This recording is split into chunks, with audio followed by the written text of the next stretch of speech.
It was a peaceful evening in a small Scottish town, a night like any other. A loving father was at home with his family, ready to read his children a bedtime story. But when the doorbell rang, everything changed. A stranger, a mysterious blue envelope, and 3 gunshots. Within minutes, a life was stolen, a family was shattered, and a town was left in shock. But the real horror?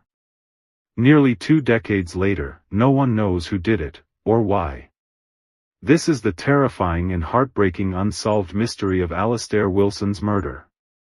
Welcome to Scary Tubie, where we uncover the most chilling real-life horror stories, paranormal encounters, and unsolved mysteries from around the world.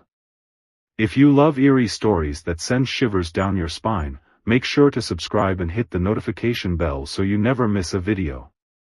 Tonight, we unravel a case that is as bizarre as it is tragic. A devoted husband and father of 2 was shot in cold blood on his doorstep, and the killer was never found. The unsolved murder of Alistair Wilson. A quiet evening turns into a nightmare. November 28, 2004, a crisp winter evening in the small town of Nairn, Scotland. Inside their warm home on Crescent Road, Alistair Wilson, a 30-year-old banker, was spending a quiet night with his wife, Veronica, and their 2 young sons. As the clock struck 7 p.m., their peaceful routine was interrupted by the sound of the doorbell. Veronica, expecting nothing unusual, answered the door. But what she saw made her pause. A man stood there, dressed in dark clothing, a baseball cap pulled low over his eyes. His presence was unsettling, his face unfamiliar. And then he spoke. "I need to speak with Alistair Wilson." There was something cold about the way he said it. No emotion, no urgency. Just a flat, quiet demand. Veronica called her husband to the door, watching as Alistair stepped forward. The stranger didn't explain himself. He simply handed him a small blue envelope with a name scrawled on it, Paul. And then, he walked away. Alistair stepped back inside, his brows furrowed in confusion. He turned the envelope over in his hands, then opened it. It was empty. There was no letter, no money, no explanation. Just a blank, meaningless envelope. His confusion turned to unease. "What is this?" he muttered to Veronica. Then, as if some invisible force pulled him forward, he stepped back outside to confront the man. And that's when Veronica heard the gunshots. 1, 2, 3.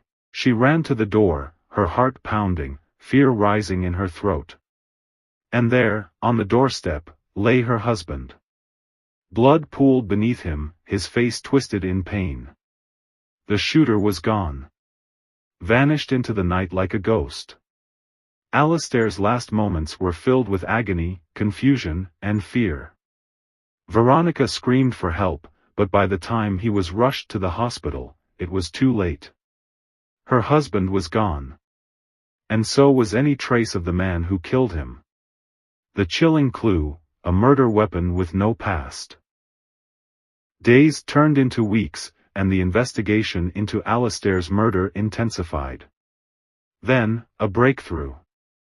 In a drain near the crime scene, investigators discovered a gun.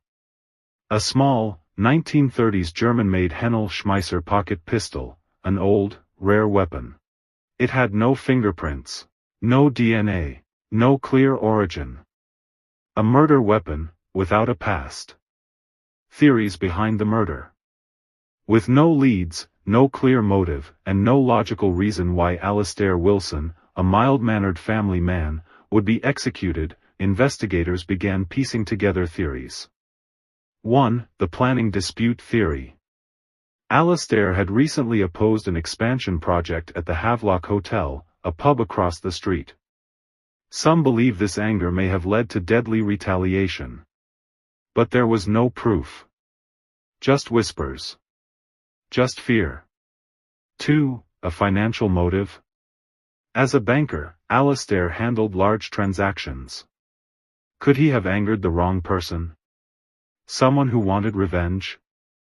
Investigators dug deep, but found nothing suspicious in his work. 3. The blue envelope, a deadly message? Perhaps the most bizarre element of this case, the empty blue envelope with the name, Paul. Who was Paul? Was it a warning? A final test? Or was it simply meant to confuse investigators, making sure the truth was never found? No one knows. The family left in darkness. As the years passed, Alistair's family suffered not only from their loss but from public scrutiny. People whispered about Veronica. Some accused her. Speculated. The media twisted her story, filling the void of answers with cruel suspicions. But she never stopped fighting for justice. She never stopped demanding answers. And yet, the case remains unsolved. A town still haunted. Nairn is a town of secrets now. A safe place turned sinister. People still wonder, was the killer one of them? Someone they passed on the street? Someone who walked freely among them, knowing they had taken a life? It's a chilling thought. And one that refuses to fade. It's been nearly 20 years. And still, no answers. Alistair Wilson's name lingers like a ghost in true crime discussions, a mystery that refuses to die. But what do you think happened? Was it a hit job? A mistaken identity? Or something even darker, a conspiracy meant to stay buried? Let me know your theories in the comments below. And if you love real-life horror stories, don't forget to subscribe to Scary Tubie, hit the like button, and turn on notifications so you never miss a terrifying mystery. Stay safe. And remember, some nightmares never end.